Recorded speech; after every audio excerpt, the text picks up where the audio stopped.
morning sa inyo lahat mga kapatids. Welcome back dito sa J Christian Love TV. So for this video mga kapatids is, so itotos natin yung ibon natin mga kapatids. So papalakasin na natin yung mga ibon natin para hindi na maulit yung nangyari sa tatlo natin. So nakita nyo naman yung tatlo natin. Yung dalawa hindi nakauwi, tapos pangalawa nakauwi yung itim, tapos yung yung isa yung second training, so hindi na nakauwi yung itim natin dahil nabigla rin sa training yun mga kapatids. At saka kulang sa kondisyon, hindi natin sila na kondisyon ng mabuti dahil busy nga sa trabaho yun. So ngayon, so hindi ko na papalagpasin yun mga kapatids, hindi ko na ulitin yung nangyari. So yung mga bagong bili ko dito, tapos yung isang wife, yung dalawang wife ko so yun, papalakasin na natin sila mga kapatids dahil malapit na yung karera ng isa. Tapos yung dalawang wife natin sa next year pa, pero bago yan para para kagandahan ng mga kapatids. Pagka naparoon ay na tos na natin ang naitos yung mga ibon natin, kahit ikarga na natin sila sa truck or sa training ng club, hindi na sila basta-basta mawala mga kapatids. So actually yan mga kapatids, na-training ko na rin yung mga ibon natin na binili na dalawa, pero yung isa ngayon, so wala dito ngayon mga kapatids dahil umuwi kahapon doon sa pinagbilan natin. Pero ngayong hapon sure yan mga kapatids, nawi dito yun pag nagutom, dahil sinabi ko doon sa pinagbilan natin ng kalapati na pakawalan niya ay babayaan niyang magutom sa kanila, huwag niyang puliin or papasukin sa loop na ginagamit niyang loop doon. At saka wala na silang ibon doon mga kapatids, inubos na nila, so nag-quit na sila sa pag-aalaga ng kalapati. So ngayon tos natin yung mga tatlo nating ibon mga kapatids. So tatlo lang muna sila ngayon na ititos natin dahil wala nga yung isa dito mga kapatids. Bali lima nga sila na itotos ko. Yung isang puti, tapos dalawang wife natin, tapos dalawang bili. So yun mga kapatids, hindi na natin patagalin pa. Tara, let's go. So ayan mga kapatids, so nandito na tayo sa release point natin. So doon sana tayo magtutos, kasi may palay pala, may nagbibilad ng palay. So itong banda nga ditong kalsada na to, inaayos nila mga kapatid, pinapalawaw nila yung kalsada.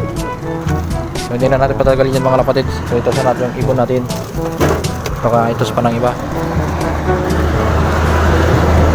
So ito na lang natin sila itos mga kapatid. So bali tatlo lang muna sila ngayon dahil yung dalawa iwala sila mga kapatid. Yung puti pinakawalan natin kanina para may kasama yung mga puti kong pangkasal doon mga kapatid, dahil pinakawalan ko na rin sila. Ayan, ipad na sila. Let's go. Ayan o. Sana. Ayun, tumupunta na. Kumukuha na sila ng buwilo pataas.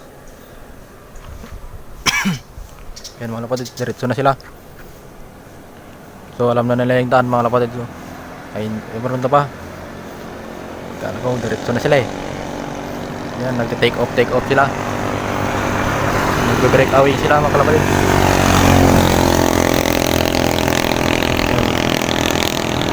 Ready to go get na yung mga ibon natin. Ayan, rumuronda pa ng rumuronda. Kumukuha sila ng bilo mga kapatid pataas. Ayan, baka diretso na yung mga kapatid. May hindi pa. Sila ng bilo. Walang, hindi ko sure kung nakikita sa camera mga kapatid dahil yung ibon ang pinapantay ko, hindi yung camera mga kapatid. Ano? Wala na.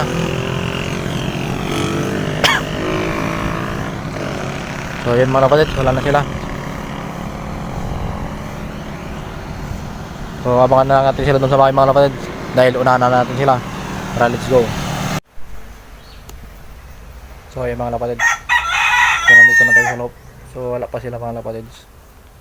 So abang-abangan natin sila, yung mga ibon natin. Tapos yung dalawang puti pala natin, so binalak-balak natin na pakawalan na lang natin sila mga kapatids. Dahil malaki naman na yung ibon. Malaki na rin yung YB nila.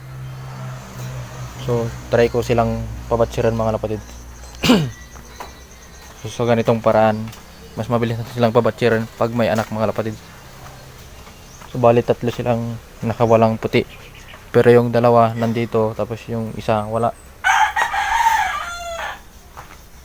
So hindi na natin makikita kung saan sila pumunta, pero andyan lang sila sa paligid-ligid mga kapatids.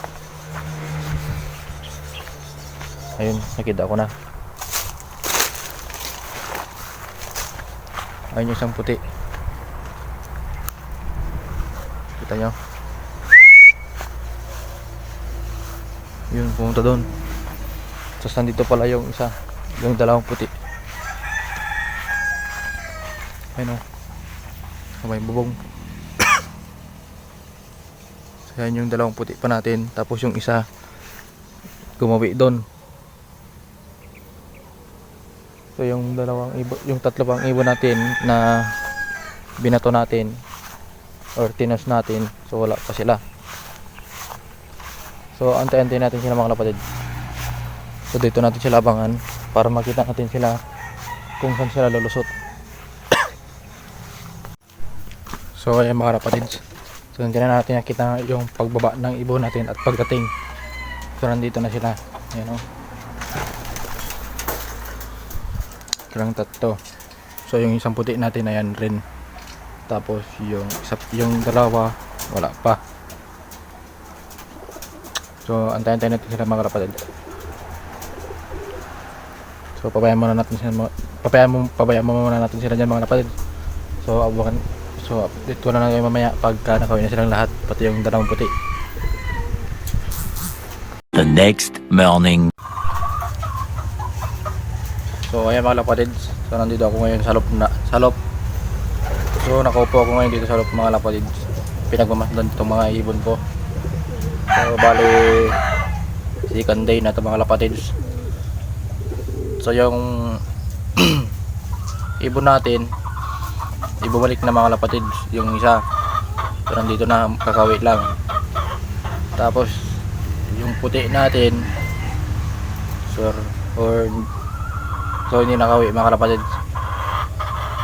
So kahapon nung paghuli ko ng ibon natin,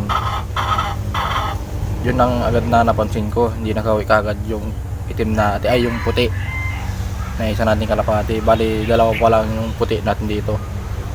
So mamaya try kong i-chat yung pinagkuha na natin ng puti dahil nawala nga mga kapatids, hindi nakawi kagabi ay kahapon. So yun, so papakita ko sa inyo yung umuwing kalapati natin mga kapatids at saka yung puti natin. So yun mga kapatids. So ayun yung ibon natin mga kapatid, nandun sila sa bubong, yung 3 pinalipat natin kahapon. So ngayon may napansin ako ngayon sa ibon natin mga kapatid. Yung isang blue bar natin, yan o, yan. Yung bagong ano lang natin, ibon. Nabali yung kanyang mga bagwis. So nakita ko kanina, kaya pinapapasok ko kung makita. Pinapapasok ko siya mga kapatid para makita ko kung anong dahilan ng pagkaputol ng mga bagwis niya. Dahil naputol eh. Tapos so ito yung umuwi sa atin na puti. So ito yung puti natin. Bali batcher na natin yan. Batcher na yung puti na yan. So yung unang pakawala niya yan, yung hindi siya lumipad. Yun yung unang pakawala niya. Tapos andun yung itim natin yung kakawit lang. So yun siya. So ito yung itim na yan, ito. Batcher na natin yan, kaso umuwi lang doon sa pinagbibilan natin. So andun yung ibon natin sa taas. Ayun o. Bali 3 yan na nasa bubong. Tapos ito yung itim natin na umuwi doon sa pinangbilan natin. So ito yung guide, hindi pa natin pinapakulan yan dahil hindi ko pa masyadong batyer. So yan mga kapatid. So nandito rin yung puti. Papaganda ko yung puti na nakauwi lang kagahapon. Kahapon pala sana hindi ko na pinakawalan para hindi nawala yung pares niya. So bali chin lang yung nakauwi kahapon mga kapatid. Mabilis ko siyang nahuli. So yan yung nakauwi mga kapatid. Yung hen lang yung babaeng kalapati. So siya lang yung mag-isang nakauwi kahapon. So kaya naman nang subukan yung anak niya. Siguro ang gagawin ko na lang dyan, kung sakaling mabuhay natin, isingsingan na lang natin. Tapos itong puti na to saka yung puti doon sa loob ng loft, sila na yung pagparising ko mga kapatid na pag makahabol natin. Kasi hahanapin ko pa yung puti na isa pagkasakaling mahanap pa natin yun. So hindi pala yung kahapon, nag-ikot-ikot lang dito sa atin. hindi